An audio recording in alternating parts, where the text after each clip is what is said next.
Hello everyone, welcome back on our YouTube channel. As you know that in the last video we have discussed in detail about, actually we recorded it in a different way, but in the end we merged both of them together, product risk and project risk. In this video, which is the last video for topic 5.5, we will be discussing about risk-based testing and product quality. So as I told you in the during the last few minutes of the last video, that we keep in view some particular risk, and based on that, like around it, we plan our testing. So risk based testing, risk is used to focus the effort required during testing. It is used to decide where and when to start testing, and to identify areas that need more attention. Like during test planning, you think, low, like this area could be a risk based, so I will do a risk based testing and will focus particularly on these modules, on these areas like which could be really critical for the life cycle of the product, for during the development, during the testing. So whatsoever you think, very critical parts of the code of your product. Testing is used to reduce the possibility of an adverse event occurring, or to reduce the impact of an adverse event. So like as much as you possible, you can mitigate the effect of a risk by having different kind of test cases. Testing is used as a risk mitigation activity to provide information about identified risk, as well as providing information on residual unresolved risk as well. Like maybe as we have discussed in the start of the topic of risk, there are some likelihood and impact. So testing is all about identify the risk, mitigate the risk, because 100% removal of the risk maybe are not possible. Then you can inform the customer about residual risks, which are very this is very little chance they will occur. So it's like this. A risk-based approach to testing provide proactive opportunities to reduce the level of product risk. Like if you are doing a risk-based testing, it will really help you to mitigate the product risk from the very start. It involves product risk analysis, which include the identification of product risk and the assessment of each risk likelihood and impact. So you make a category of different risk, and you tell what is the chance of, like what is the likelihood to be happen, and what is the impact.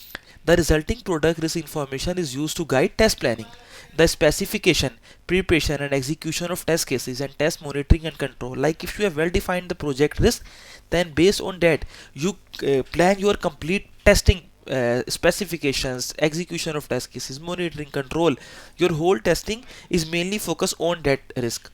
Analyzing product risk early contribute to the success of project. So like these could be the risks to my product. So based on that, you divert your testing, you put more manpower and efforts in those area where you are expecting to have more risk for the product.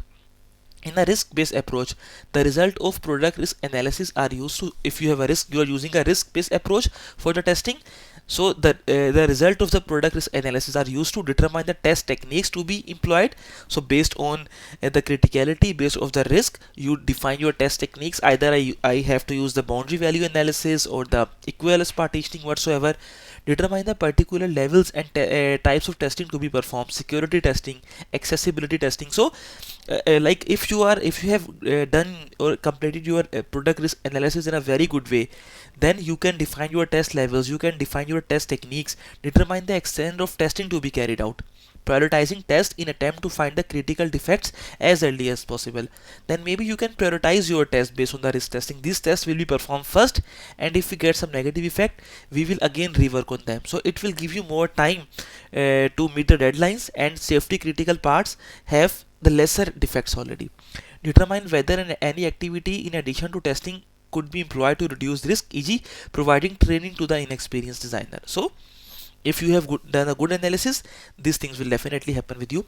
Risk-based testing draws on the collective knowledge and insight of project stakeholder to carry out product risk analysis. Like it's about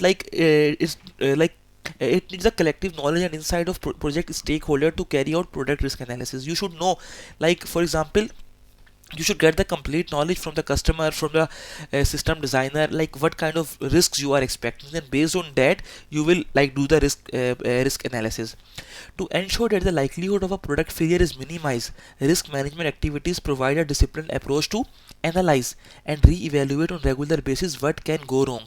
risk. So if you have like done the analysis in a very good fashion, then you will not only minimize the product failure, but you can, like, during the development, you can also analyze what can go wrong, you can make it more better, determine which risks are important to deal with, implement action to mitigate those risks, make contingency plan to deal with the risk should they become actual events. So you will done everything forehand, you will have complete information, and you can actually plan everything.